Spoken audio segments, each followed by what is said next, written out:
Wear Gen Z ಗೊತ್ತಲ್ವಾ? ಈ ಮೂರ್ಖತನವನ್ನ ಸಹಿಸುವುದಿಲ್ಲ. ಇದು ಭಾರತದ ಗಡಿ ಪ್ರದೇಶದಲ್ಲಿ ಓರ್ವ ಯುವತಿ ಕಿರುಚಾಡಿ ಅರುಚಾಡಿ ಗದ್ದಲ ಎಬ್ಬಿಸಿದ್ದಾಳೆ. ಕಾರ್ಗಿಲ್ ವಿಜಯ್ ದಿವಸ್ ಆಚರಣೆ ವೇಳೆ ವಿಐಪಿ ಎಂಟ್ರಿ ಆಗುವ ಸಮಯದಲ್ಲಿ ಗಂಟೆಗಟ್ಟಲೆ ಕಾದ ಸಾರ್ವಜನಿಕರ ಗುಂಪಿನಲ್ಲಿ ಕೇಳಿ ಬಂದ ಯುವತಿಯ ಒಂದು ಹೇಳಿಕೆ ದೇಶದಾದ್ಯಂತ ಇಂದು ಚರ್ಚೆ ಆಗ್ತಾ ಇದೆ. ಲಡಖ್ನ ಹಿಮಚಾದಿತ ಬೆಟ್ಟಗಳು, ದೇಶದ ಗಡಿಯನ್ನ ಕಾಯುತ್ತಿರುವ ಸೈನಿಕರು, ಪ್ರವಾಸಿಗರನ್ನ ಕೈಬೀಸಿ ಸ್ವಾಗತಿಸುವ ಸುಂದರ ಪ್ರಕೃತಿ. ಸಾಮಾನ್ಯವಾಗಿ ಲಡಖ್ ಅಂದ್ರೆ ನಮ್ಮ ಕಣ್ಣ ಮುಂದೆ ಬರುವುದು ಇಂತಹ ದೃಶ್ಯಗಳು. ಆದರೆ ಇದೇ ಲಡಖ್ನಲ್ಲಿ ಒಂದು ಚೆಕ್ ಪೋಸ್ಟ್ ನಡೆದ ಮಾತಿನ ಚಕಮಕಿ ಈಗ ದೇಶದಾದ್ಯಂತ ಭಾರಿ ಚರ್ಚೆಗೆ ಕಾರಣವಾಗಿದೆ. ಹಾಗಾದ್ರೆ ಬನ್ನಿ, ಆ ಸ್ಥಳದಲ್ಲಿ ಆಗಿದ್ದೇನು, ಯುವತಿಯ ಆಕ್ರೋಶಕ್ಕೆ ಕಾರಣವೇನು, ಕೊನೆಗೆ ಕ್ಷಮೆ ಕೇಳಿದ್ಯಾಕೆ, ಭಾರತೀಯ ಸೈನಿಕರ ಕ್ಷಮೆ ಕೇಳಿದ್ಯಾಕೆ, ಇವತ್ತಿನ ಈ ವಿಡಿಯೋದಲ್ಲಿ ವಿವರವಾಗಿ ನೋಡ್ತಾ ಹೋಗೋಣ. ಎಲ್ಲೂ ಸ್ಕಿಪ್ ಮಾಡದೆ ವಿಯರ್ ಜೆನ್ಜಿ ಗೊತ್ತಲ್ವಾ ಎಂದ ಯುವತಿ. ಒಬ್ಬ ಯುವ ಪ್ರವಾಸಿಗ ಯುವತಿ ಹಾಗೂ ಭದ್ರತಾ ಸಿಬ್ಬಂದಿ ನಡುವೆ ನಡೆದ ವಾಗ್ವಾದದ ವಿಡಿಯೋ ಸಾಮಾಜಿಕ ಜಾಲತಾಣಗಳಲ್ಲಿ ವೈರಲ್ ಆಗಿದೆ. ಅದರಲ್ಲೂ ಮಹಿಳೆ ಹೇಳಿದ ಒಂದೇ ಒಂದು ಮಾತು, we are Gen Z, we are not going to tolerate this. ಅಂದ್ರೆ ನಾವು ಜೆನ್ಜಿಗಳು ಈ ಮೂರ್ಖತನವನ್ನ ಸಹಿಸುವುದಿಲ್ಲ ಎಂದು ಅಬ್ಬರಿಸಿತು. ಸದ್ಯ ಇದೀಗ ಸಂಪೂರ್ಣ ವಿವಾದದ ಕೇಂದ್ರ ಬಿಂದುವಾಗಿದೆ. ವಿಡಿಯೋ ವೈರಲ್ ಆದ ಬಳಿಕ ನಿವೃತ್ತ ಸೇನಾ ಅಧಿಕಾರಿಗಳು ಮಹಿಳೆಯ ವರ್ತನೆಯನ್ನ ತೀವ್ರವಾಗಿ ಟೀಕಿಸಿದ್ದಾರೆ. ಆದರೆ ಈಗ ಕಥೆಯೇ ಮತ್ತೊಂದು ತಿರುವು ಸಿಕ್ಕಿದೆ. ಮಹಿಳೆ ಭಾರತೀಯ ಸೇನೆ, ಜಮ್ಮು ಕಾಶ್ಮೀರ ಪೊಲೀಸ್ ಹಾಗೂ ಲಡಖ್ ಪೊಲೀಸರಿಗೆ ಸಾರ್ವಜನಿಕವಾಗಿ ಕ್ಷಮೆಯನ್ನ ಯಾಚಿಸಿದ್ದಾರೆ. ಲಡಖ್ನ ಮಿನಿಮಾರ್ಗ್ ಚೆಕ್ ಪೋಸ್ಟ್ ನಲ್ಲಿ ಆಗಿದ್ದೇನು? ವೀಕ್ಷಕರ ವರದಿಗಳ ಪ್ರಕಾರ ಈ ಘಟನೆ ಜುಲೈ 25ರ ಆಸುಪಾಸಿನಲ್ಲಿ ದ್ರಾಸ್ ಪ್ರದೇಶದ ಮಿನಿಮಾರ್ಗ್ ಚೆಕ್ ಪೋಸ್ಟ್ ಬಳಿ ನಡೆದಿದೆ. ಕಾರ್ಗಿಲ್ ವಿಜಯ್ ದಿವಸ್ ಸಮಯದಲ್ಲಿ ಭದ್ರತಾ ಕಾರಣಗಳಿಂದ ಮಿನಿಮಾರ್ಗ್ ಜೋಜೆಲ ಸೋನಾಮಾರ್ಗ್ ರಸ್ತೆಯಲ್ಲಿ ಸಂಚಾರಕ್ಕೆ ನಿರ್ಬಂಧವನ್ನು ಹೇರಲಾಗಿತ್ತು. ಹೀಗಾಗಿ ಪ್ರವಾಸಿಗರು ಸೇರಿದಂತೆ ಹಲವು ವಾಹನಗಳು ಗಂಟೆಗಳ ಕಾಲ ಕಾಯಬೇಕಾದ ಪರಿಸ್ಥಿತಿ ನಿರ್ಮಾಣವಾಗಿತ್ತು. ಇದೇ ಸಮಯದಲ್ಲಿ ರಸ್ತೆಯಲ್ಲಿ ಸಿಲುಕಿದ್ದ ಮಹಿಳೆಯ ಆಕ್ರೋಶ ಹೆಚ್ಚಾಗಿದೆ ಎನ್ನಲಾಗಿದೆ. ತಮ್ಮ ಪ್ರಯಾಣಕ್ಕೆ ಹಣ ಖರ್ಚು ಮಾಡಿಕೊಂಡು ಬಂದಿರುವ ಪ್ರವಾಸಿಗರನ್ನ ಯಾಕೆ ಗಂಟೆಗಟ್ಟಲೆ ತಡೆಯಲಾಗ್ತಾ ಇದೆ? ಅಧಿಕಾರಿಗಳು ಮತ್ತು ಸಾಮಾನ್ಯ ಪ್ರವಾಸಿಗರಿಗೆ ಬೇರೆ ನಿಯಮಗಳೇನು ಎಂಬ ಪ್ರಶ್ನೆಗಳನ್ನ ಆಕೆ ಎತ್ತಿದ್ದಾರೆ. ವೈರಲ್ ಆಗಿರುವ ವಿಡಿಯೋದಲ್ಲಿ ಮಹಿಳೆ ಭದ್ರತಾ ಸಿಬ್ಬಂದಿಯೊಂದಿಗೆ ತೀವ್ರವಾಗಿ ವಾಗ್ವಾದ ನಡೆಸುತ್ತಿರುವುದು ಕಾಣಿಸ್ತಾ ಇದೆ. ಈ ಸಂದರ್ಭದಲ್ಲಿ ಹಿಂದೆ ಕಾಶ್ಮೀರಿಗಳಿಗೆ ಹೀಗೆ ಮಾಡಲಾಗ್ತಿತ್ತು, ಈಗ ಪ್ರವಾಸಿಗರಿಗೂ ಇದೇ ರೀತಿ ಮಾಡಲಾಗ್ತಾ ಇದೆ ಎಂಬ ಅರ್ಥದ ಮಾತುಗಳನ್ನ ಆಕೆ ಹೇಳಿದ್ದಾರೆ. ನಂತರ ವಿಯರ್ ಜೆನ್ಜಿ ಎಂದು ಹೇಳುವ ಮೂಲಕ ತಮ್ಮ ಪೀಳಿಗೆಯ ಹೆಸರನ್ನ ಮುಂದಿಟ್ಟಿದ್ದಾರೆ. ಇದೊಂದು ಪದ ಬಳಕೆ ಈಗ ದೇಶದಾದ್ಯಂತ ಚರ್ಚೆ ಶುರುವಾಗಿದೆ. ಜೆನ್ಜಿ ಪ್ರತಿಭಟನೆ ಎಂದೇ ಖ್ಯಾತಿ ಪಡೆದಿರುವ ಕಾಕ್ರೋಚ್ ಜನತಾ ಪಾರ್ಟಿ ಹೋರಾಟದ ಬಳಿಕ ಈ ರೀತಿಯ ಹೇಳಿಕೆ ಸರ್ವೇ ಸಾಮಾನ್ಯವಾಗಿ ಸೋಷಿಯಲ್ ಮೀಡಿಯಾದಲ್ಲಿ ಕಾಣಸಿಗ್ತಿದ್ದಾವೆ. ಈ ಮಾತುಗಳೇ ಸಾಮಾಜಿಕ ಜಾಲತಾಣಗಳಲ್ಲಿ ಭಾರಿ ಚರ್ಚೆ. ಕೆಲವರ ಪ್ರಕಾರ ಗಂಟೆಗಳ ಕಾಲ ಯಾವುದೇ ಸ್ಪಷ್ಟ ಮಾಹಿತಿ ಇಲ್ಲದೆ ಕಾಯಬೇಕಾದ ಪರಿಸ್ಥಿತಿ ಪ್ರವಾಸಿಗರಲ್ಲಿ ಅಸಮಾಧಾನವನ್ನ ಉಂಟು ಮಾಡಿರಬಹುದು. ಮತ್ತೊಂದೆಡೆ ಇಂತಹ ಸೂಕ್ಷ್ಮ ಗಡಿ ಪ್ರದೇಶಗಳಲ್ಲಿ ಭದ್ರತಾ ಕಾರಣಗಳಿಗಾಗಿ ರಸ್ತೆಯನ್ನ ತಾತ್ಕಾಲಿಕವಾಗಿ ಬಂದ್ ಮಾಡುವುದು ಸಾಮಾನ್ಯ ಕ್ರಮವಾಗಿರಬಹುದು ಎಂಬ ಅಭಿಪ್ರಾಯವೂ ವ್ಯಕ್ತವಾಗಿದೆ. ವಿವಾದ ಇನ್ನಷ್ಟು ತೀವ್ರವಾಗಲು ಮತ್ತೊಂದು ಕಾರಣವೂ ಇತ್ತು. ವರದಿಗಳ ಪ್ರಕಾರ ಈ ಸಂದರ್ಭದಲ್ಲಿ ರಕ್ಷಣಾ ಸಚಿವ ರಾಜನಾಥ್ ಸಿಂಗ್ ಮತ್ತು ಸೇನಾ ಮುಖ್ಯಸ್ಥ ಜನರಲ್ ಧೀರಜ್ ಸೇತ್ ಅವರ ಸಂಚಾರಕ್ಕೆ ಸಂಬಂಧಿಸಿದ ಭದ್ರತಾ ವ್ಯವಸ್ಥೆಗಳಿದ್ದು, ಹವಾಮಾನ ಪರಿಸ್ಥಿತಿಯಿಂದಾಗಿ ಅವರ ಪ್ರಯಾಣದ ಯೋಜನೆಯಲ್ಲಿ ಬದಲಾವಣೆಗಳಾಗಿವೆ. ಇದರಿಂದ ಕೆಲವು ಮಾರ್ಗಗಳಲ್ಲಿ ತಾತ್ಕಾಲಿಕ ಸಂಚಾರ ನಿರ್ಬಂಧ ವಿಧಿಸಲಾಗಿತ್ತು ಎಂದು ವರದಿಯಾಗಿದೆ. ಆದರೆ ವೈರಲ್ ವಿಡಿಯೋ ಒಂದರ ಆಧಾರದ ಮೇಲೆ ಈ ಸಂಪೂರ್ಣ ಘಟನೆಗೆ ಕಾರಣವನ್ನ ಖಚಿತಪಡಿಸಲು ಸಾಧ್ಯವಿಲ್ಲ ಎಂಬುದನ್ನ ಕೆಲವು ವರದಿಗಳು ಸ್ಪಷ್ಟಪಡಿಸಿವೆ.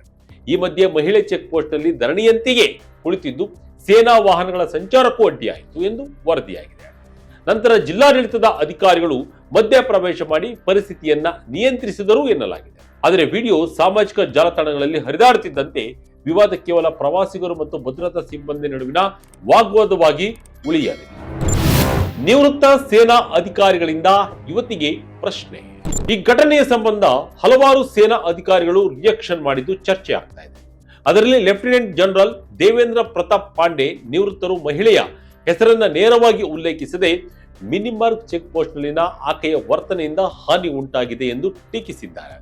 ಕಾಶ್ಮೀರಿಗಳು ಪ್ರತಿದಿನ ಭದ್ರತಾ ತಪಾಸಣೆಗಳನ್ನ ಎದುರಿಸುತ್ತಾರೆ, ಆದರೆ ಅದನ್ನು ಆಧರಿಸಿ ಸಮಾಜದಲ್ಲಿ ವಿಭಜನೆಯ ಭಾವನೆ ಮೂಡಿಸುವ ರೀತಿಯಲ್ಲಿ ಮಾತನಾಡುವುದು ಸರಿಯಲ್ಲ ಎಂಬ ಅಭಿಪ್ರಾಯವನ್ನ ವ್ಯಕ್ತಪಡಿಸಿದರು. ಸೈನಿಕರು ಮತ್ತು ಭದ್ರತಾ ಪಡೆಗಳು ಇಂತಹ ತಪಾಸಣೆಗಳನ್ನ ಮಾಡಲು ಸಂತೋಷ ಪಡುವುದಿಲ್ಲ, ಆದರೆ ಈ ಪ್ರದೇಶದಲ್ಲಿ ಶಾಂತಿ ಮತ್ತು ಸುರಕ್ಷತೆ ಇರುವುದಕ್ಕೆ ಸೈನಿಕರ ಕರ್ತವ್ಯವೂ ಪ್ರಮುಖ ಕಾರಣ ಎಂಬುದನ್ನು ಅವರು ನೆನಪಿಸಿದರು. ಮಹಿಳೆ ಸೈನಿಕರ ಸಂಬಳದ ಬಗ್ಗೆ ತೆರಿಗೆದಾರರ ಹಣವನ್ನ ಉಲ್ಲೇಖಿಸಿದ್ದ ಮಾತಿಗೂ ಪಾಂಡೆ ತೀವ್ರವಾಗಿ ಪ್ರತಿಕ್ರಿಯಿಸಿದರು. ಸೈನಿಕರು ತಮ್ಮ ಸಂಬಳ ಪಡೆಯುವುದಕ್ಕೂ ಮುನ್ನವೇ ತೆರಿಗೆ ಪಾವತಿಸುತ್ತಾರೆ ಎಂಬ ಅಂಶವನ್ನು ಅವರು ಮುಂದಿಟ್ಟರು.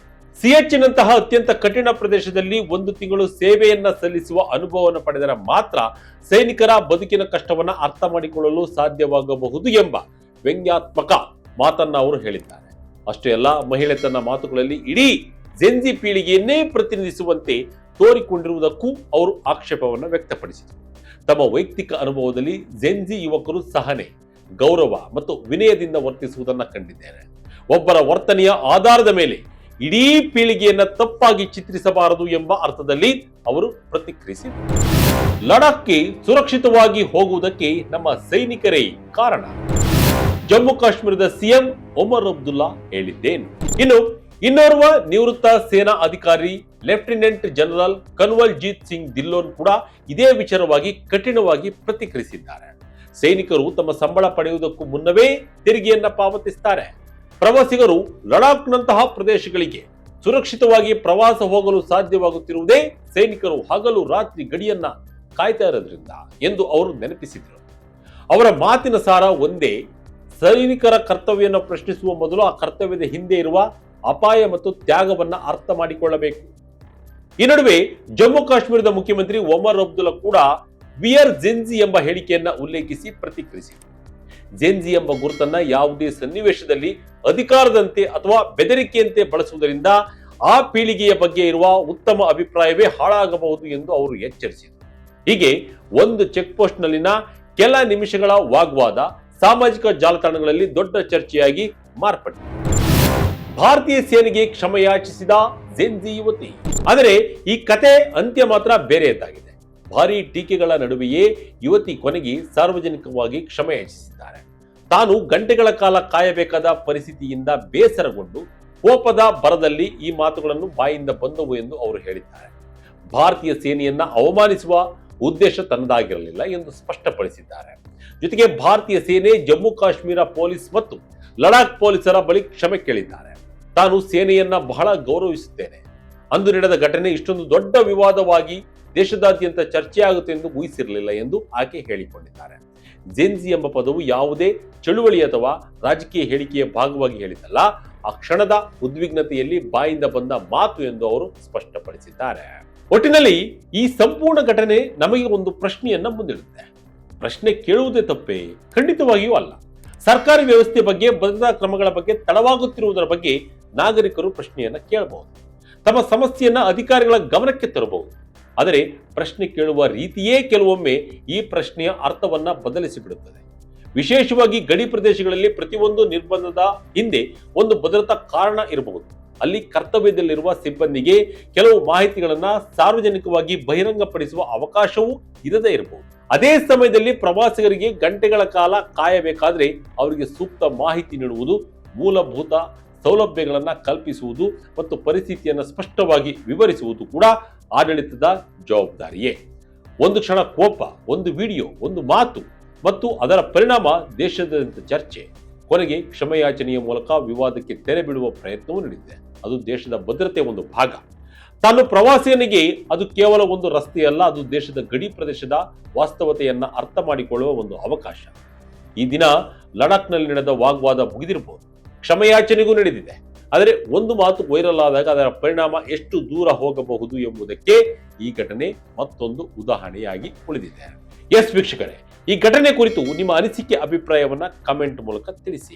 ಇದಾಗಿತ್ತು ಕ್ಷಣದ ಇಂಟ್ರೆಸ್ಟಿಂಗ್ ಸ್ಟೋರಿ. ಇದೇ ರೀತಿಯ ಸ್ಟೋರಿಗಳಿಗಾಗಿ Vijaya Karnataka website, YouTube page, Facebook page follow ಮಾಡ್ತಾ ಇರಿ. ಧನ್ಯವಾದಗಳು.